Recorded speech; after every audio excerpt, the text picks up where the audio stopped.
درود تماشابینان عزیز، خلاصه خبرهای مهم روز 18 مارت تاجیکستان را از پایگاه خبری بامداد برایتان پیشکش میکنیم.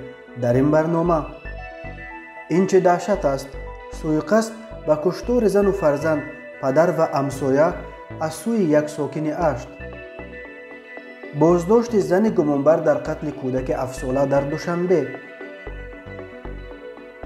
قتل بیرحمانه همسر در زمینه رشک بی اساس، در بدنم برق در دهانم آب گذاشتند، تفصیلات یک پرونده شکنجه و اکنون تفصیلات خبرها.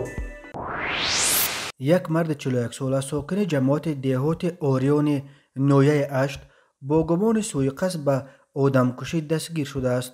او به قصد کشتن 4 نفر زن و فرزند 6 سالش، همچنین پدر کهنسال و مرد همسایه عیبدار می شود. بنا به گزارش مرکز مطبوعات وزارت کارهای داخلی تاجیکستان، این ساکن اشت روز 16 مارت سال 2021 تخمینا ساعت 16:30 در خانه استقامتیش با همسرش زن 39 ساله مناقشه کرده، با بلغه به سر او زده، او را به زمین افشانیده، سپس با کارد خوجگی به اعضای بدنش زده جراحت‌های جسمانی رسانیده است. بعداً او دختر خردسال 6 سالش را که از ترس داد زده است با کارد خوجگی به بدنش زده جراحت‌های جسمانی رسانیده است. سپس نام برده از حجره خواب خود بیرون برآمده، با بلغه و کارد به حجره خواب پدر 66 سالش در آمده، از سبب آنکه پدرش منتظم او را برای از شهروندان قرض گرفتنش ملامت میکرده است، به سر پدرش نیز 4-5 مرتبه با بلغه زده جراحت‌های جسمانی رسانیده است. همین طریق دستگیر شده در وقتی از حجره خواب پدرش بیرون برآمدند، همسایه‌اش مرد 41 ساله را که آواز داد و فغان را شنیده به مقصد خبرگیری به اولیه آنها آمده بود، به یگان اساس به سرش با بلغه زده جراحت‌های جسمانی رسانیده است. تفتیشات این حادثه ادامه دارد. مبارک عبدالرحمنوف، زن 53 ساله‌ای که در قتل پسر 7 ساله ایورش گمانبر میشد دستگیر شده است. این کودک روز 5 مارت در کوچه علی کشوای شهر دوشنبه کشته شد و خویشاوندانش بلافاصله انگشت اتهام به سوی مبارک عبدالرحمنوف، زن عمک کودک کشته، بلند کردند. عمه کودک گفته بود از ثبت نوارهای کامراهای مشاهده ویدیویی در مغازه برادرش نصب شده واقع در پهلوی خانه کودک دیده می شود که چگونه نامبر شده با روی فریب پسرچه را به خانهش دعوت نموده، بعد چند دقیقه با سر و لباس دیگر از خانه می گریزد. در کامراها همش ثبت شده است و ما دیدیم که وقتی جیانم از مکتب می آید برای خریدن محصولات به مغازه می دراید، گفت او. مبارک او را به خانهش دعوت می کند. دمی که جیانم به در خانه نزدیک می شود، زن زورن او را به خانه در آورده، بعد 10 دقیقه خانه را ترک کرده و تا حال در کجا بودن او معلوم نیست. نزدیکانش آن زمان گفته بودند که پسرچه بعد درس‌ها باید به خانه می آمد، لیکن آن روز برنگشت. اویلشان ابتدا فکر کردند که او همراه بیبیش است که روبر صنف پسرچه می باشد.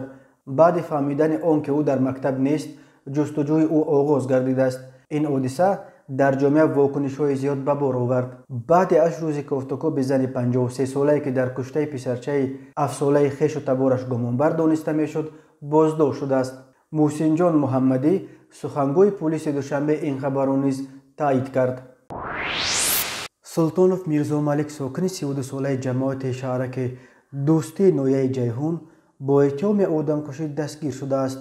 آفاق قادریان، سخنگوی ریاست وزارت کارهای داخلی ولایت ختلان، در شرح این قضیه گفت سلطانوف میرزامالک سال تولدش 1989، همسرش میروه گلنگار سال تولدش 1987 را در پی رشک بی اساس در داخل باششگاه صحرایی با کارد خوجگی با یک بیرحمی مخصوص چند مرتبه به عضوهای مهم بدنش زده است که جبری دیده در جای حادثه از جراحت‌های وزن جسمانی برداشته به هلاکت رسیده است.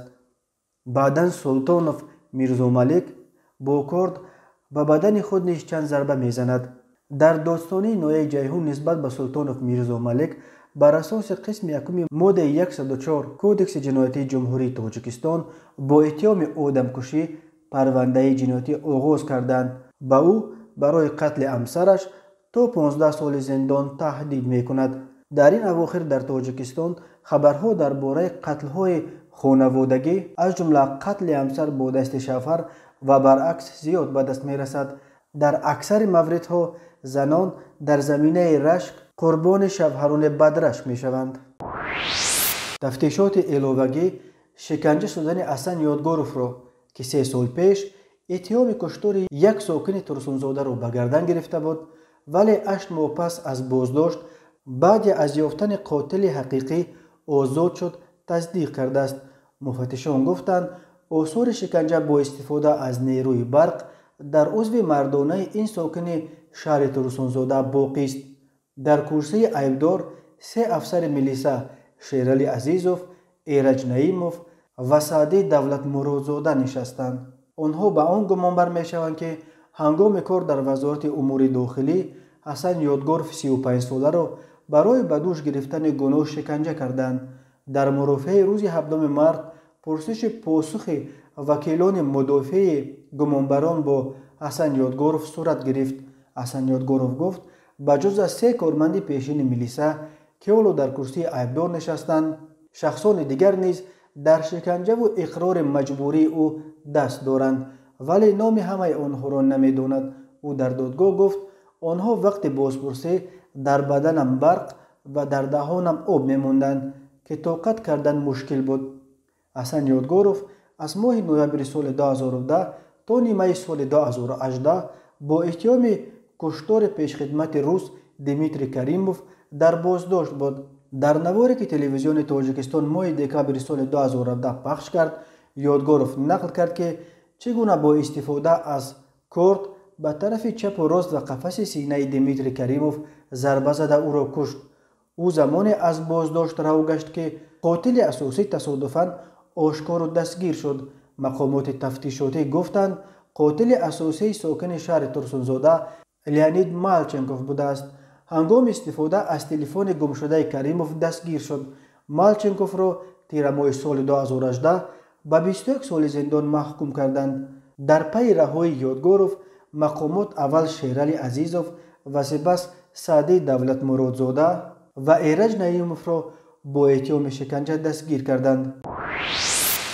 یک سازمان جمعیتی از کمیته تفتیشات روسیه خواسته است تا متن ترانه برای آزمون ایورویژن آماده کرده آوازخوان زاده تاجیکستان منیژه سنگین را تفتیش کنند. انتخاب منیژه به عنوان نماینده روسیه در این آزمون معتبر موج واکنش‌های منفی در بین برخی گروه‌ها در جامعه روسیه را به بار آورده است.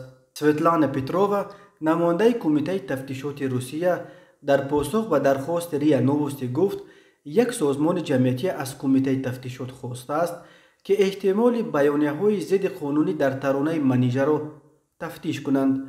این مراجعت طبق ترتیب مقرر کرده قانون بررسی می شود. کمیته تفتیشات اسم سازمانی را که از ترانه منیژه شکایت کرده است افشا نکرده است ولی قبلا اداره نشریه ویترانسکی ویست در یک مراجعتنامه به رئیس کمیته تفتیشات الکساندر باستریکین نوشته بود که ترانه منیژه راشن وومن شان و اعتبار زنان روس را پایمال کرده رضایت ملی در روسیه را به هم میزند.